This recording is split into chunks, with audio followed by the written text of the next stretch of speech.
जर तुम्हाला सांगितलं की पोस्ट ऑफिसची एक अशी डबल इंजिन स्ट्रॅटेजी आहे ज्याच्या मदतीने तुम्ही तुमच्या पैशांवर जवळपास इफेक्टिव्ह रिटर्न मिळवण्याचा प्रयत्न करू शकता, आणि तेही शेअर मार्केट, म्युच्युअल फंड किंवा कोणतीही मोठी रिस्क न घेता, तर तुमचा यावर विश्वास बसेल का? सर्वात महत्त्वाची गोष्ट, ही स्ट्रॅटेजी वापरण्यासाठी तुम्हाला कोणताही फायनान्शियल एक्सपर्ट असण्याची गरज नाही. यासाठी फक्त पोस्ट ऑफिसची 2 सोपी खाते लागतात, जी कोणीही सहज उघडू शकतं.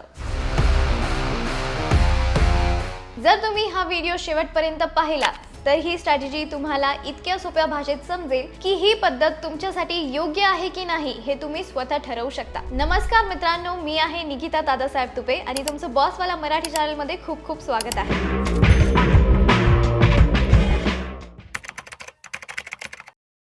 तर बऱ्याच लोकांचा विचार कसा असतो, पैसे सुरक्षित ठेवायचे असतील तर एफडी करून टाका किंवा पोस्ट ऑफिसच्या एखाद्या योजनेत गुंतवा. तिथून वर्षाला 6%, 7% किंवा 7.5%च्या आसपास परतावा मिळेल, विषय संपला. पण इथेच बहुतांश लोक एक मोठी चूक करतात. महागाई दरवर्षी तुमच्या पैशांची खरेदी क्षमता कमी करत असते. अशा वेळी जर तुमचा पैसा एकाच ठिकाणी पडून राहिला तर हळूहळू त्याचे खरे मूल्य कमी होऊ लागते. पण काही हुशार गुंतवणूकदार एक छोट्या रोटेशन स्ट्रॅटेजीचा वापर करतात, ज्यामुळे तोच पैसा एकदा नाही तर वारंवार काम करतो. म्हणूनच याला डबल इंजिन स्ट्रॅटेजी म्हणतात. आजच्या या व्हिडिओमध्ये आपण अगदी सोप्या भाषेत समजून घेऊया की पोस्ट ऑफिसच्या फक्त 2 खात्यांच्या मदतीने ही स्ट्रॅटेजी कशी वापरता येते. आणि हो, ही कोणतीही जादू, शॉर्टकट किंवा बेकायदेशीर पद्धत नाही. ही पूर्णपणे लीगल स्ट्रॅटेजी आहे, ज्यामध्ये तुम्ही पोस्ट ऑफिसच्या नियमांच्या चौकटीत राहून आपल्या पैशाला अधिक स्मार्ट पद्धतीने कामाला लावता. पण हो, पुढे जाण्या अगोदर आणखीन एक मोठी चूक समजून घ्या. जेव्हा एखाद्या योजनेतून दरमहा व्याज मिळते तेव्हा बहुतांश लोक ते पैसे एक तर खर्च करतात किंवा सेव्हिंग अकाउंट्स मध्ये पडून राहून देतात. तिथे अवघे 2.5% ते 3% व्याज मिळतं. इथेच पैशांची वाढ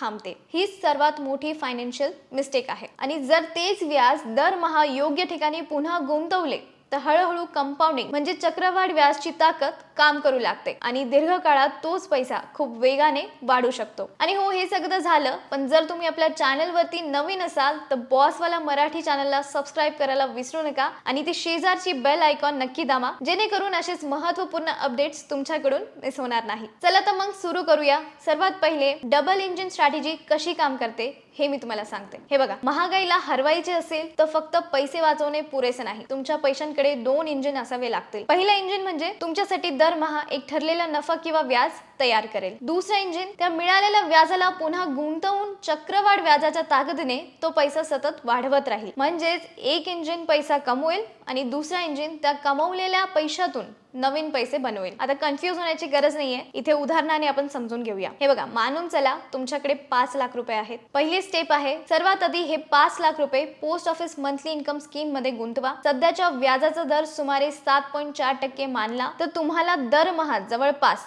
3083 रुपये व्याज मिळेल. म्हणजेच मुद्दल न हलवता दरमहा तुमच्या खात्यात 3083 रुपये येत राहतील. दुसरी स्टेप आहे, आता दरमहा मिळणारे हे 3083 खर्च न करता किंवा सेव्हिंग खात्यात न ठेवता थेट पीपीएफ खात्यात जमा करायचे आहे. आणि पीपीएफ वर मिळणारे सुमारे 7.8% वार्षिक चक्रवाढ व्याज या पैशाला वेगाने वाढवण्यास सुरू करते. आणि स्टेप 3, POIMS ची मॅच्युरिटी 5 वर्षाची असते, बरोबर? तर 5 वर्षानंतर तुमचे 5 लाख रुपये परत मिळतील. ते खर्च न करता पुन्हा पुढील 5 वर्षासाठी POIMS मध्ये गुंतवा. हीच प्रक्रिया 15 वर्षापर्यंत करायची आहे. तर या काळात तुमचे मुद्दल म्हणजे 5 लाख रुपये सुरक्षित राहून दरमहा व्याज देईल, तर ते व्याज पीपीएफ मध्ये जाऊन कंपाऊंडिंगने वाढत राहील. तर 15 वर्षानंतरचं गणित काय बनेल? तुमची मूळ 5 लाख रुपये 15 वर्षानंतरही तसे सुरक्षित राहील. POIMS मधून मिळालेले 3083 दरमहा पीएफ मध्ये जमा करून तुम्ही 15 वर्षात एकूण 5,54,940 रुपये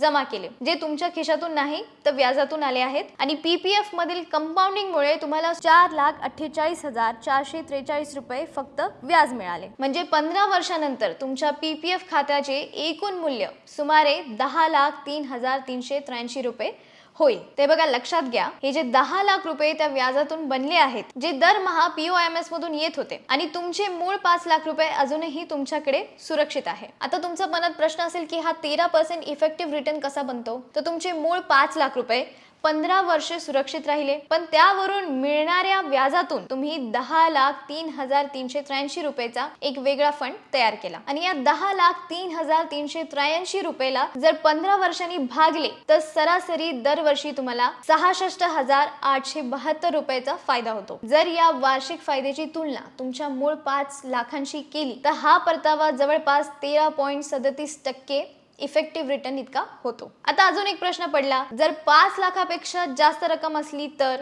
पोस्ट ऑफिस मध्ये POMS ची गुंतवणूक मर्यादा यापेक्षा जास्त आहे. सिंगल अकाउंट जर आपण पाहिलं तर कमाल 9 लाख रुपये, जॉईंट अकाउंट जर पाहिलं तर कमाल 15 लाख रुपये आणि 9 लाखांचे उदाहरण जर आपण घेतलं तर दरमहा सुमारे 5,550 व्याज मिळेल. हे पूर्ण पैसे PPF मध्ये गुंतवल्यास आणखीन मोठा फंड तयार होईल आणि 15 लाखाचे जर उदाहरण आपण घेतले तर दरमहा सुमारे 9,250 व्याज मिळेल आणि हे पैसे 15 वर्ष PPF मध्ये टाकल्यास मूळ 15 लाख सुरक्षित राहून व्याजातून 30 लाखाहून अधिकचा नवीन फंड तयार होऊ शकतो. तर मित्रांनो, ही स्ट्रॅटेजी सुरू करण्यासाठी 3 महत्त्वाच्या गोष्टी आहे. PPF ची मर्यादा म्हणजे एका आर्थिक वर्षात PPF मध्ये कमाल 1.5 लाख जमा करता येतात आणि 15 लाखांच्या योजनेतही वर्षाला सुमारे 1,11,000 रुपये जमा होतात, जे नियमाच्या आत आहे. आणि दुसरं म्हणजे टॅक्स बेनिफिट. PPF हे EEE च्या श्रेणीत येते, म्हणजेच मॅच्युरिटीला मिळणारी रक्कम पूर्णपणे टॅक्स फ्री असते. म्हणजेच POMS चे मासिक व्याज तुमच्या इन्कम टॅक्स स्लॅब अनुसार टॅक्सेबल असू शकते. आणि तिसरं म्हणजे दर 5 वर्षांची रिइन्व्हेस्टमेंट. POMS 5 वर्षांनी मॅच्युअर होत असल्याने दर 5 वर्षांनी पोस्ट ऑफिस मध्ये जाऊन किंवा इंटरनेट बँकिंग द्वारे मूळ रक्कम पुन्हा रिइन्व्हेस्ट करावी लागेल. तर मित्रांनो, जर तुम्हाला तुमच्या कष्टाची कमाई जास्त धोका न घेता वाढवायची असेल तर ही post office double engine strategy तुमच्यासाठी एक उत्तम पर्याय ठरू शकतो. यामध्ये एका बाजूला भारत सरकारची सुरक्षा मिळते तर दुसऱ्या बाजूला स्मार्ट रोटेशनमुळे मोठी वेल्थ बनवण्याची संधीही मिळते. आणि हो, लक्षात ठेवा की हा 13% परतावा कोणतीही गॅरंटीड व्याजदर नाही, तर POMS आणि PFF सोबत वापरल्याने मिळणारा एक इफेक्टिव्ह रिटर्न आहे. आणि जर तुम्ही जास्त परताव्याची रिस्क घेऊ शकत असाल तर शेअर मार्केटचा पर्याय आहेच, पण तुमची पहिली पसंती सुरक्षा, नियमित उत्पन्न आणि शांतता असेल तर या स्ट्रॅटेजीचा विचार नक्की करा. आणि मला आशा आहे की तुम्हाला हा व्हिडिओ आवडला असेल. व्हिडिओ आवडला असेल तर लाईक करा, मित्रांसोबत, फॅमिली सोबत शेअर करा आणि अशाच फायनान्स व सरकारी योजनांची माहिती सोप्या भाषेत मिळवण्यासाठी चॅनलला सबस्क्राईब करायला विसरू नका. पुन्हा भेटूया पुढच्या व्हिडिओमध्ये. ब्रँड पार्टनरशिप आणि ॲडव्हर्टाइजमेंट इन्क्वायरीसाठी ईमेल करा brand@bosswala.com. व्हॉट्सअप करा 9108014192. बॉसवाला. Be the boss.